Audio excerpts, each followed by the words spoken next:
9 மாதங்கள் விண்வெளியில் தங்கி செவ்வாய் கிரகத்திற்கும் மனிதர்கள் போக முடியும் என சுனிதா வில்லியம்ஸ் நிரூபித்திருப்பதாக விஞ்ஞானி மயில்சாமி அண்ணாதுரை கூறியுள்ளார். கோவை மாவட்டம் நல்லட்டிப்பாளையம் ஊராட்சி ஒன்றிய நடுநிலைப்பள்ளி நூற்றாண்டு விழாவில் மயில்சாமி அண்ணாதுரை கலந்து கொண்டார். தொடர்ந்து செய்தியாளர்களுக்கு பேட்டியளித்த அவர், நிலவுக்கு மட்டுமல்ல செவ்வாய்க்கும் மனிதர்கள் செல்ல முடியும் என்பதை சுனிதா வில்லியம்ஸ் உணர்த்தியிருப்பதாக கூறினார்.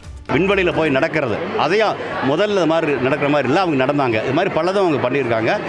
அதனால என்ன ஆகுது அப்படின்னா இது எல்லாம் சேர்ந்து கூட்டி கழித்து பார்த்தோன்னா இந்த 9 மாதங்கிறது என்னை பொறுத்தளவுக்கு ஒரு செவ்வாய்க்கு போகிறது மனிதன் போகணும் அப்படின்னா அதற்கு தேவையானது 9 மாதங்கள் அவங்க விண்வெளியில் இருக்க வேண்டிய அவசியம் இருக்குது.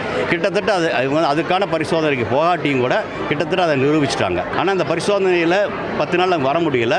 ஆனால் 9 மாதம் ஆயிடுச்சு. இந்த 9 மாதத்தில் இப்போ என்ன ஆகுதுன்னா நிலவுக்கு மட்டும் இல்லை செவ்வாய்க்கும் கூட நம்ம போக முடியும் அப்படிங்கிறத, மனித உடல் முடியும் அப்படி தாங்கும் அப்படிங்கிறத அவங்க நிரூபிச்சிருக்காங்க. திரும்ப 10 நாள் கழிச்சு அவங்க பேசும்பொழுது, இப்போ நான் பேசுகிற மாதிரி அவங்க பேசும்பொழுது அது நிரூபணம் ஆயிரும்னு நினைக்கிறேன்.